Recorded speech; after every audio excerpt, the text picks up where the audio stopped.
Definitely the cutest person to grace this stage this evening. I mean, look at her.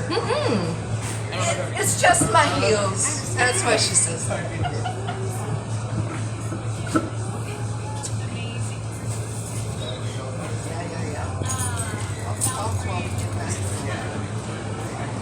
So, hope this volume works out just fine. I can hear myself. I'm going to assume, Stacy, you can hear me pretty well.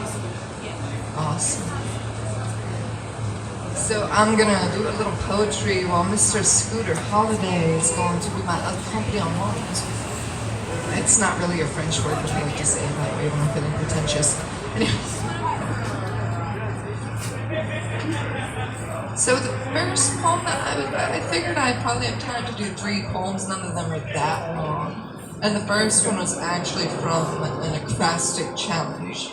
So for people who don't know what that is, basically it's when a group of people get together and they choose a painting and everybody writes one piece about that painting. So this particular painting was by a local artist. I don't remember her name, but she's incredible. And it was basically of a California condor, and there was a little bit of imagery of hearts and crowns and nature. And this is what came to me: Death of the California Condor. Empty cages left to rot, the sun baking every bit of flesh until the flavor has peaked for those in search of death, those needing your departure so they may take up space. But do not worry too much, for little bits of you will always be left behind. And those that come after you, they may swear it was the thunder they hear, but it is your heart that did beat so proudly, reverberating like war drums, dried skin pulled tight so that this rhythm goes on for ages, so that this heart outlives your name. And one day, your tears will quench the desert. Your voice will echo from a canyon as the wind speaks. Your skin and bones become little bits of sand, broken free from the hourglass, broken free from the cage, though eventually no one will know you from a photograph, and your name no longer dances on anyone's tongue. And you have no choice but to leave a fragrance, to leave a whisper, to leave behind an indentation in the dirt, a trail made by you for those that have no choice but to follow, just as you did, walking alongside a trail of ancestors, stepping upon their heels, bathing in their sun, eating the fruit that has grown from their flesh, following the stories of endless empty cages that had no choice but to make space for you.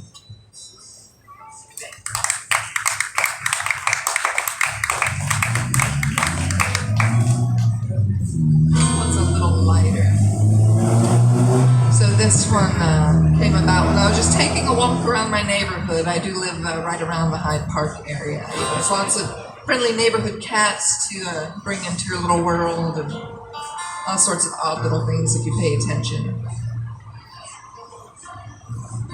There is a place in my city called Hyde Park. It is a place where the buses run along the outskirts of the neighborhood, keeping their distance, driving by as quietly as possible, respectfully going undetected, passing homes that are built to look like cottages, holding an impression of a quiet, sequestered village behind every front door.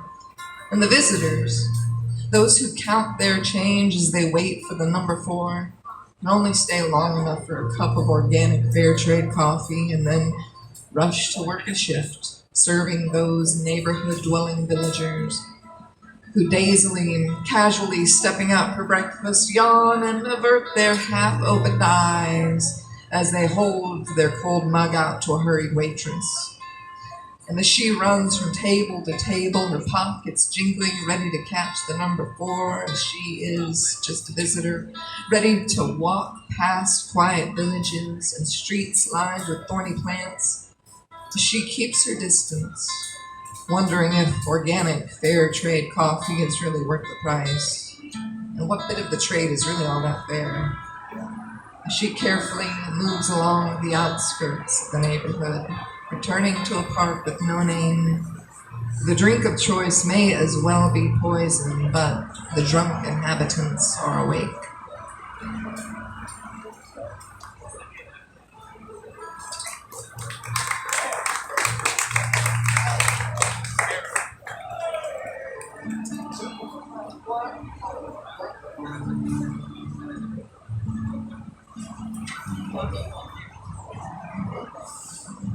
Oh boy. So this one is kind of political. So you'll have to excuse that, but I like this one anyway.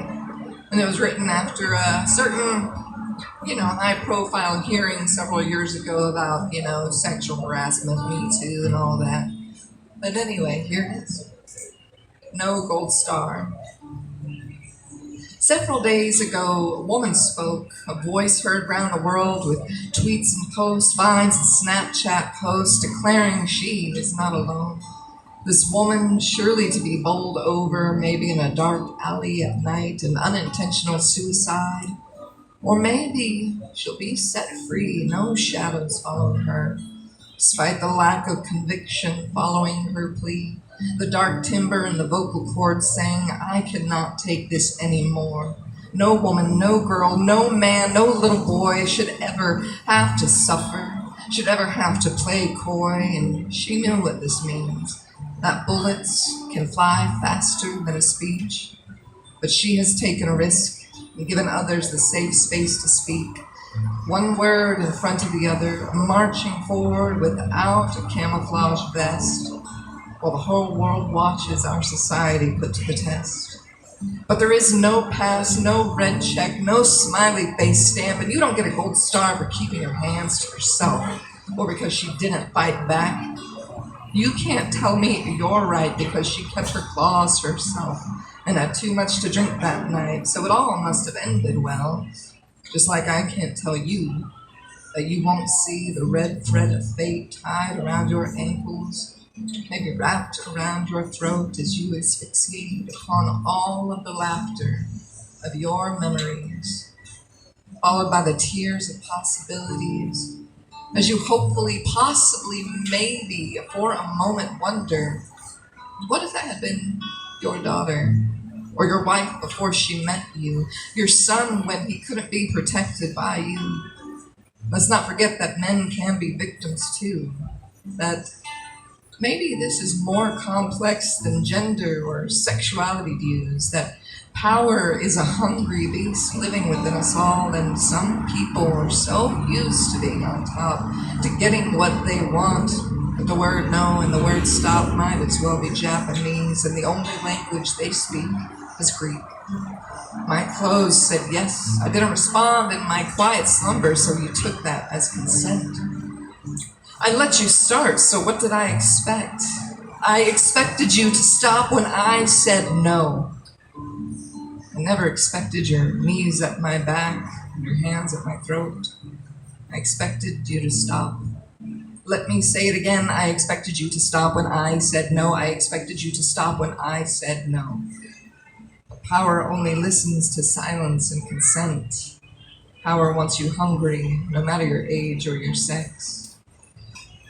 Power wants to punish. It cannot keep its hands full, but sometimes these odd, twitchy individuals who must have wax in their ears and coal in their hearts, sometimes they meet someone who's had enough.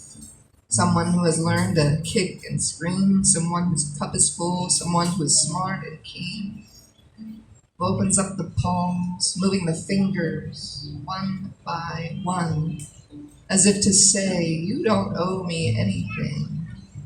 So I'm giving it away. I give it back to the earth as my tears and my hands are now reclaimed by the dirt. I don't own them anymore. I never want them back again. I don't care if I'm Greek or Japanese. Your shame is not my chagrin. I won't respond with hate. I'll simply let you asphyxiate on your own mess, on your own mistake. As I hear you laugh, as I hear you say without a twinge of regret, not what did I hope for, but what did I expect? Thank you.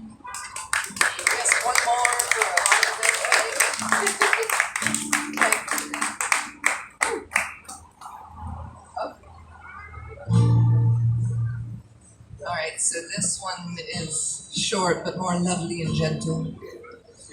Pounding. The only thing that pounds is the blood within her ears, grasping her name, called by miscreant lips, gently parted, waiting to emanate hot lava onto her new dress, made of silk and shards of glass.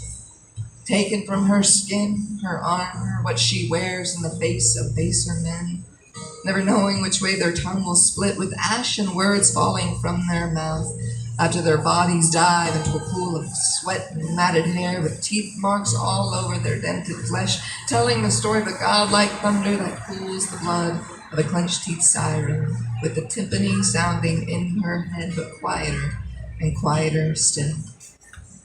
Thank you.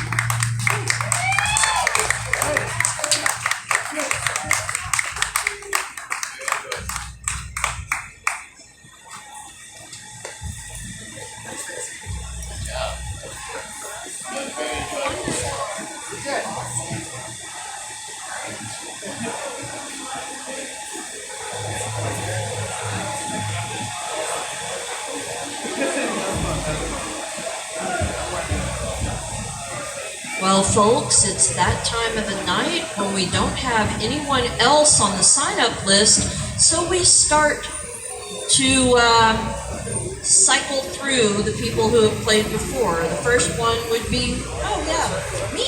Yes, let's go!